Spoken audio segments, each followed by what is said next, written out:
In this video, we are going to be unboxing, testing, and reviewing this 1/16 scale all-wheel drive monster truck from this company that I don't actually really know how to say their name. RLAARLO maybe. Welcome everyone, my name is Troy, this is Roadside RC. On this channel you'll tend to find me crawling and bashing and racing and drifting, plus product reviews and how-tos. And that's exactly what we're doing today. We're going to be unboxing and looking at this 1/16 scale monster truck. Let's get it out of the box, let's see what it looks like.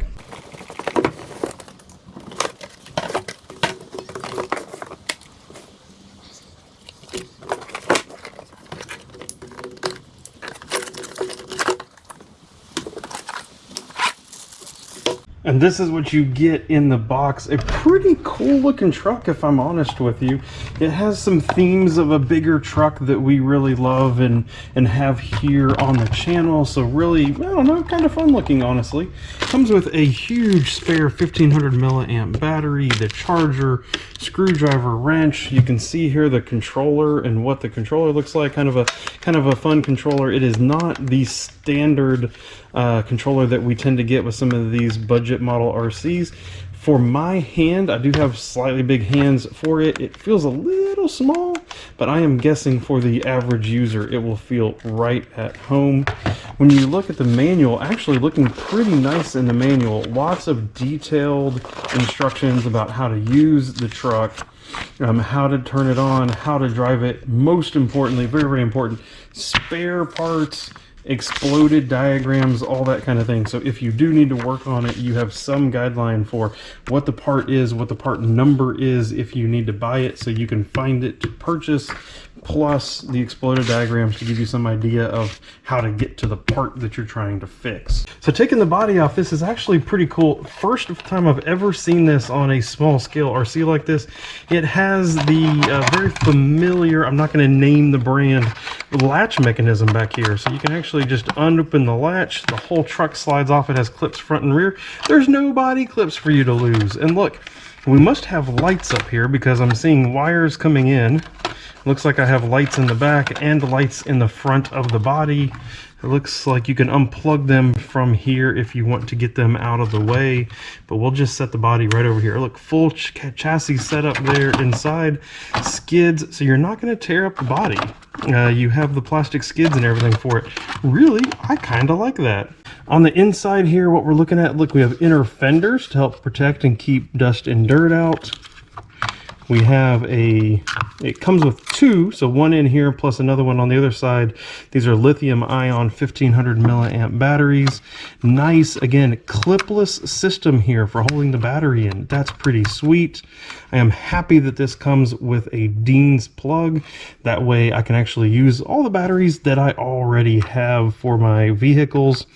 This looks like an ESC and receiver unit in one. Servo is down over here. It is a 3-wire servo. That is awesome. So if you do break it, there's a really good chance that we might be able to replace that with an aftermarket unit upgraded. Looking at all the corners here, we actually do have, in theory, that sure looks like it's actually adjustable shocks on each corner. I pulled off one of the shocks here because I was really curious how and what this looked like. Obviously non-oil filled, right? And that's what you would expect, especially for the price point. You would expect that. And so you can take the cap off and you can confirm. But one of the things, I don't think I've ever seen this before on this budget level of an RC, actually adjustable shocks right here. So you can adjust the preload on them. Now, honestly, for the size of the vehicle, these springs are very stiff. I doubt that you'll ever need to adjust that preload down, but you actually have the opportunity, which is really cool. That means that you could actually tune the suspension to this pretty well just by swapping springs. So if you have other springs, you can actually put a softer spring, which would probably make the whole truck drive much nicer, just like that. So very nice feature on such a budget-oriented truck.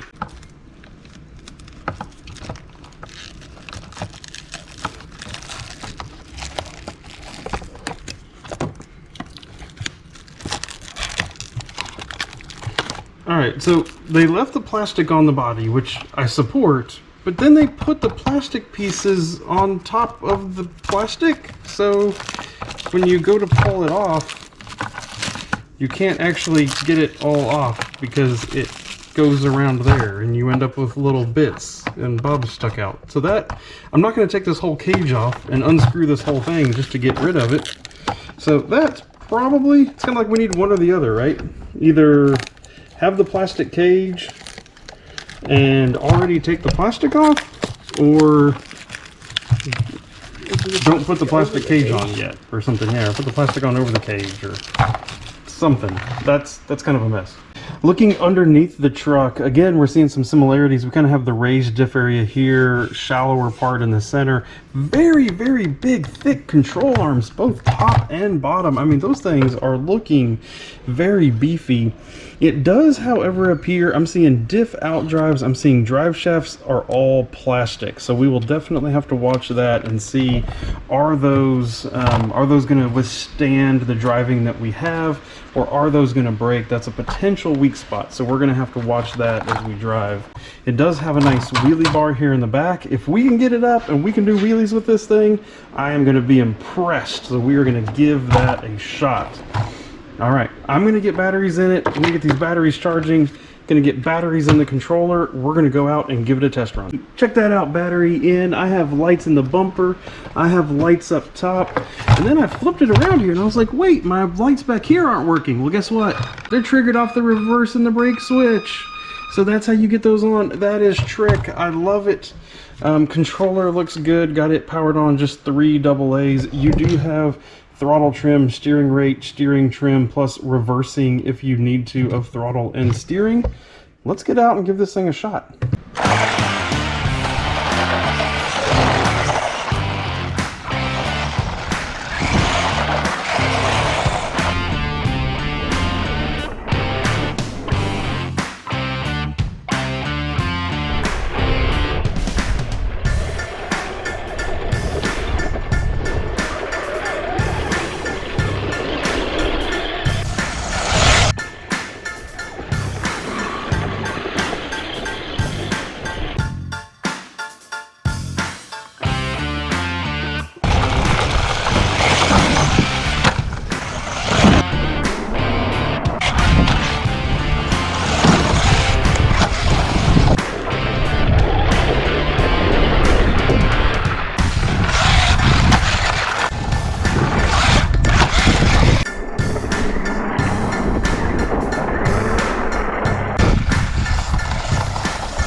First drive, first thoughts. I mean, I'll be honest, it's got some speed to it. It's got controllable speed to it for the size, right? Very similar speed to a lot of its competition. I will say, running 2S in the grass, that motor has gotten pretty dang toasty. It's a good thing it has a heat sink on it, because even then that motor has gotten pretty toasty. We have no breakages, no anything, and you saw me, I crashed this pretty dang good a couple times, but this body protection and everything up here and the latch mechanism 100% doing its job. I mean, when you see this thing, it's not tearing the body up at all. It has all the plastic protections here, and because of how it mounts in, it's super solid. There's no flex, there's no give, like it all just transfers the forces straight to the suspension.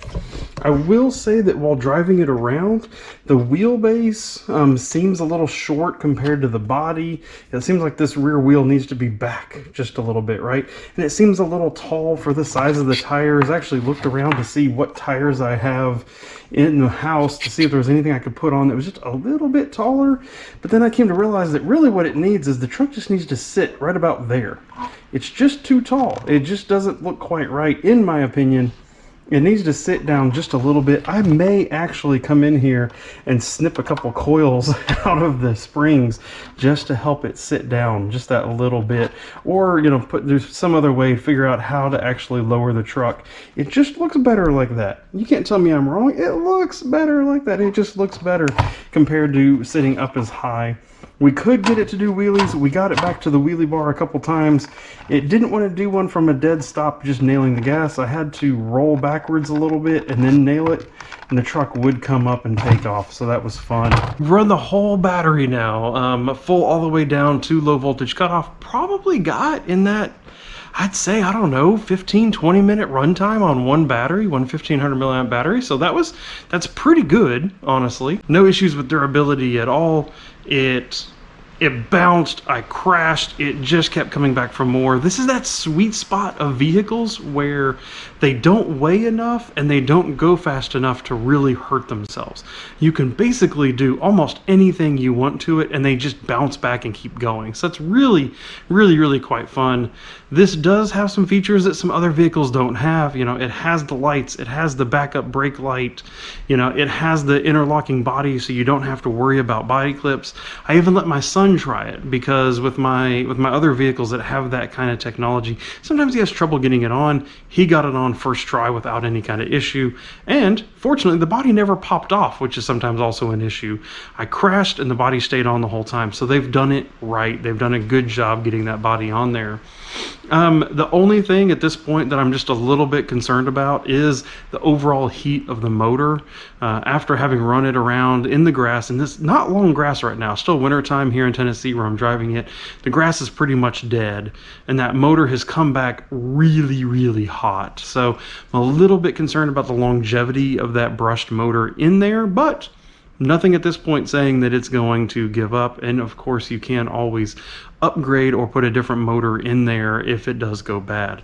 So you probably want to compare it versus some other vehicles that I've already reviewed. So I'm going to have a link over here to a playlist of all vehicle reviews. Then that way you can compare this one versus some of those other budget-oriented vehicles that are in that same price bracket and really make an educated decision for yourself as to which way you want to go. So I'm going to leave that right over here for you. And I am going to see you in that next video. So thank you for your support, and goodbye.